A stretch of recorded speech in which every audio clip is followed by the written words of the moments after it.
Hi, everyone, and welcome to today's session on we are looking at the science of commitment, change, and momentum, part of the 30-day series that I do on change, grow, and transform.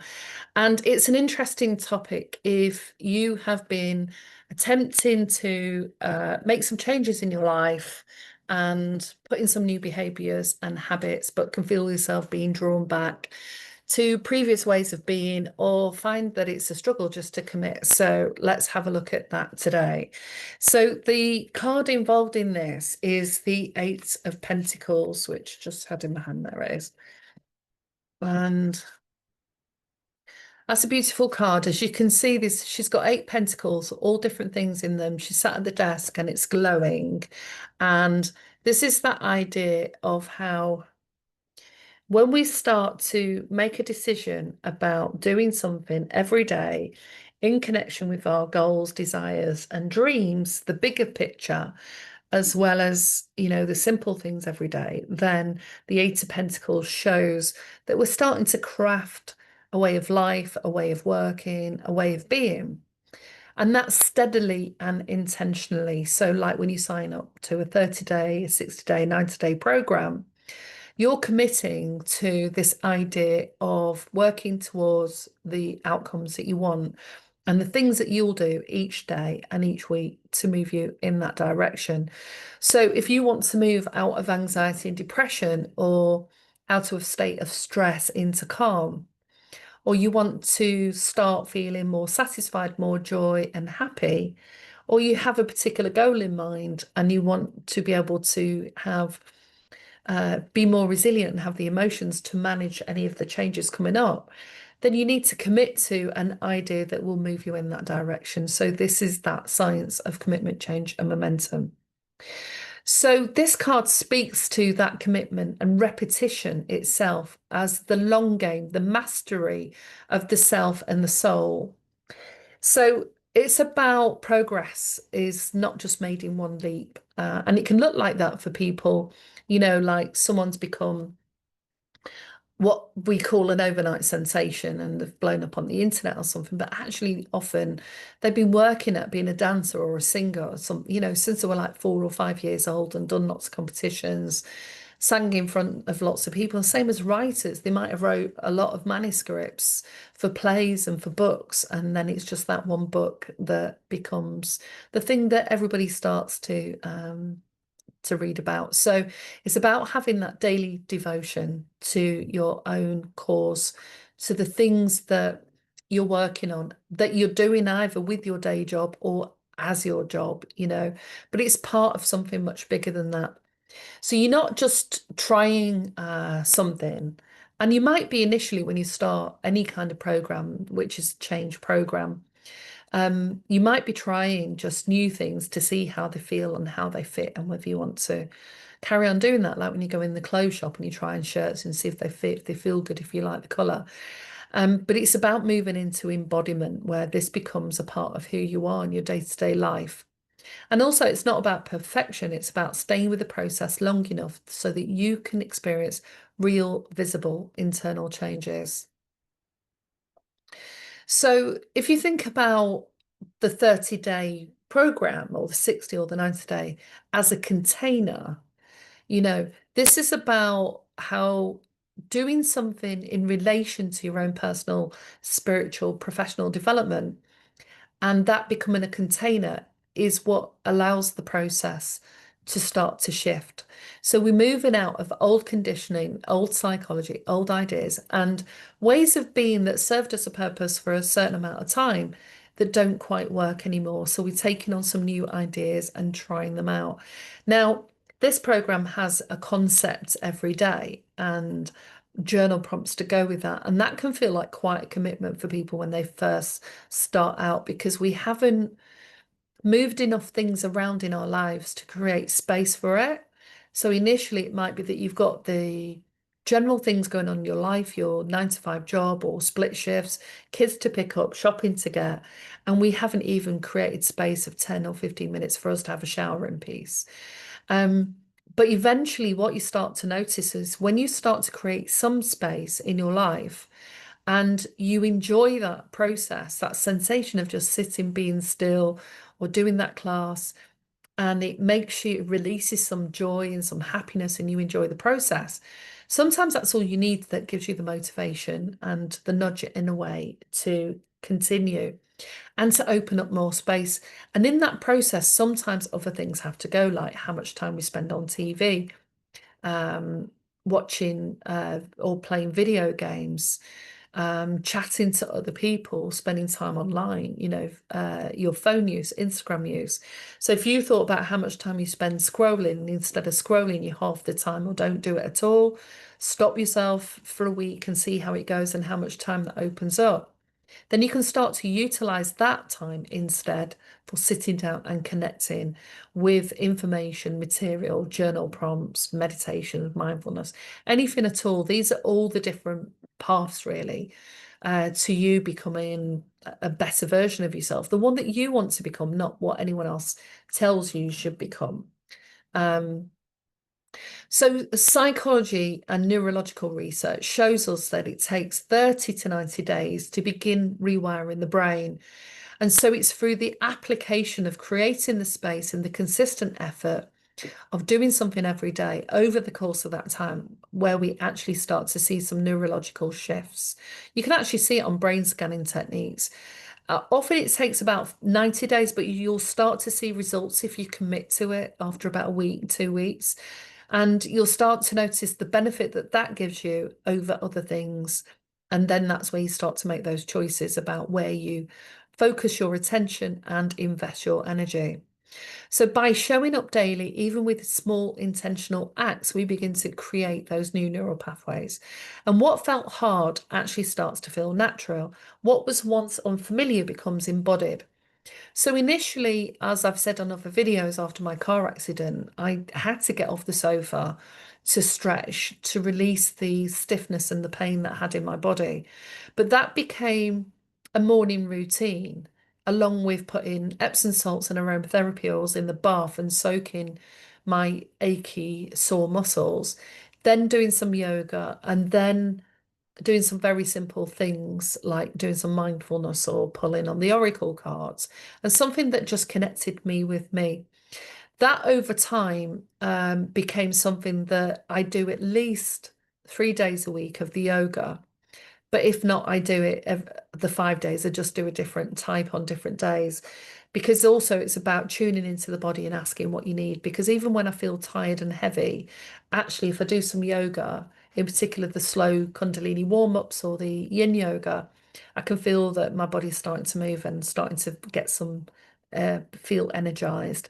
And then if I sit in a mindful way in the garden, just in that stillness and silence and feeling centered, that I can feel has an impact on the way that my energy feels and the way that my mood feels.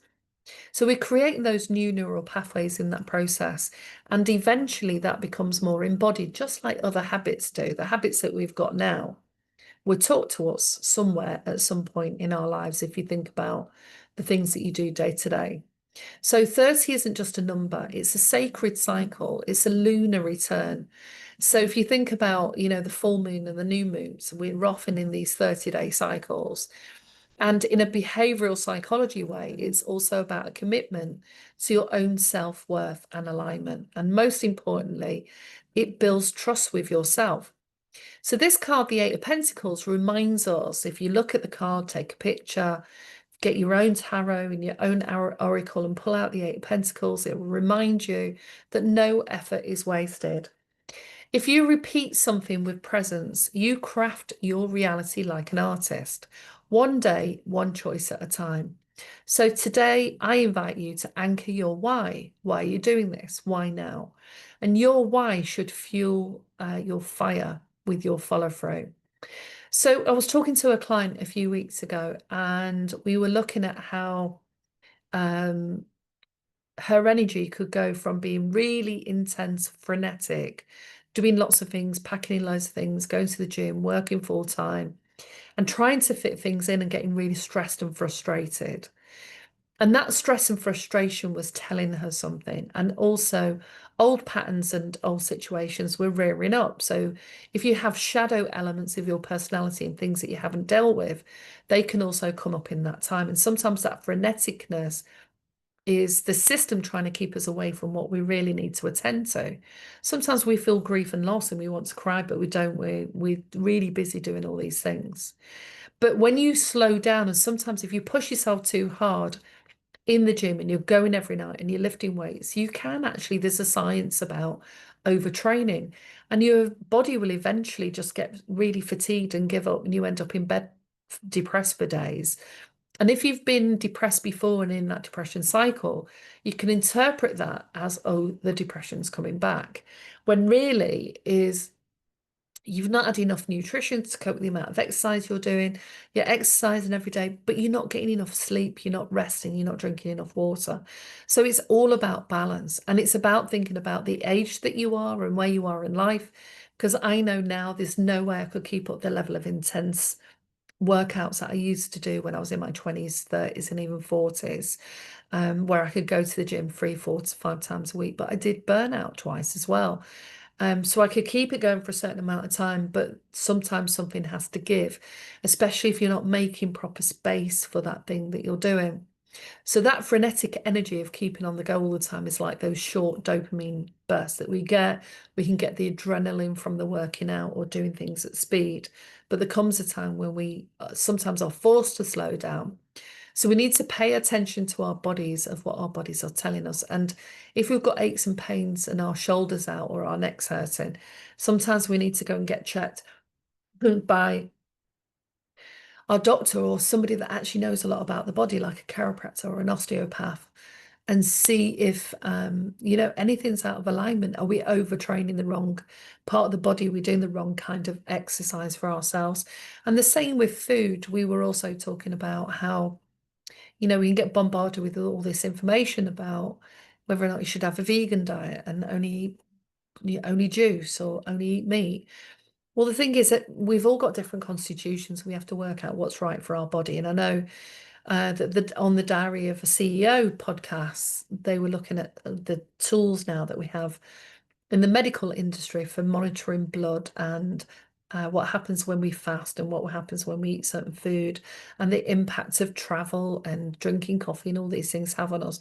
But we can get overwhelmed with that. And so the more that we sit back and practice mindfulness, the more we can tune into our bodies and find out what might be the right way forward today or for the next few weeks. And you start to discover, like I have in my diet, that if I eat carbs in the afternoon and I've already had a few intense days, the chances are that I'm not going to be able to have any meetings and talk about things where I need my thinking mind operating.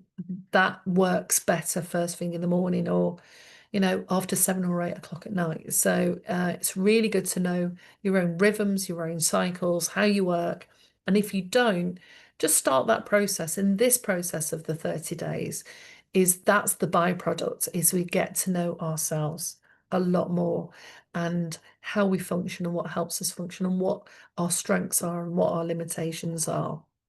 So 30 days helps you create awareness and break old habits. 60 days reinforces new patterns, and 90 days integrates and embodies the change. So my first programs that I do, sort of level 1, I like the 30 days, creates awareness and breaks old habits, helps you create those routines, create that space in your life. And then if you've done that before, you've already done quite a bit of workshops and training. Now it's about implementing that on a consistent basis and reinforcing those new patterns, like doing this program. And then when you get to 90 days, you can do the level 2 or the level 3 program, which is you've heard these topics, you've done a lot of repetition, you've applied it, you've started to notice the benefits. That's the fuel that's burning, fueling your fire to motivate you to continue. You're starting to reap the benefits of longer term actions and embodied behavior. And now you can start to go deeper and continue to build on your own development. Also, studies show that daily tracking, even for 30 seconds, significantly increases your chance of follow through. So that's why journaling is really important. But you can do tracking like, take a breath now, breathe in, and on a scale of 1 to 10, how satisfied are you? If 10's really satisfied, what are you now? On a scale of 1 to 10, how happy or joyful do you feel? 10's really joyful and really happy. So when you notice where you're at, say you're a 7 and an 8 in happiness, satisfied, joy, well-being, and you slip, that's when you can ask yourself, okay, what was that? I read this email and somebody at work is complaining about something, or my boss is upset, or I'm hungry and need some water. And you start to filter what might be going on for you. And you can start to track it and adjust accordingly. So that takes practice, but tracking is incredibly useful. And then you can track your week, how have you felt most days? If at the end of the day you judged yourself out of 10, how good was the day and where did it work and where did it go wrong, then you can start to make even deeper and bigger adjustments. So you're not just doing 30 days, you're actually stepping into the newer version of yourself, the happier, healthier, more resourceful, abundant, and resilient version of yourself. So this isn't about force. Transformation's not a force. It's about devotion, devoting to yourself. Okay, so the book recommendation is The Slight Edge by Jeff Olson. It's about small, consistent actions that lead to massive transformation. And the song recommendation is Unstoppable by Sia, which is a motivating and fierce feminine power vibe. So the journal prompts are, what have I committed to in the past that helped me grow? What fears come up when I can commit to something fully? How will I support myself if I stay connected for these 30 days? And what can I put in place to make it easier? So you might decide that one of your classes goes and that frees up time, or the way some of your routines are changing so that you can implement this and either operate more in the morning or in the evening. And so it's really thinking about what helps you lay the foundation and get the support that you need and that support for yourself so that you can move further forward with that. So, like I said, it's not just a 30-day challenge. This is about you stepping into a newer version of yourself. So if I gave you some examples of how I've done that, I've been using 30 days for a long time, and I've done 30-day mantras to help unstick some old thought patterns that I had that was finding difficult to let go of. Before Christmas, I set a 30-day plan where I was going to have Reiki a few times a week, and go swimming and go to the gym. I think I did the swimming more, but I set a goal for 30 days for each month to increase something in my physical fitness area, something in my hobbies and things that I enjoy doing, something in my work, my personal work that I was creating, something in fun, seeing friends, visiting people, something in my travel zone. So I'd set a goal in all of those different spheres, and I'm going to create a mini workshop on here about how to do that using the wellbeing wheel, using a couple of other tools that I use with clients, so that can help you create the grounding that this sits in.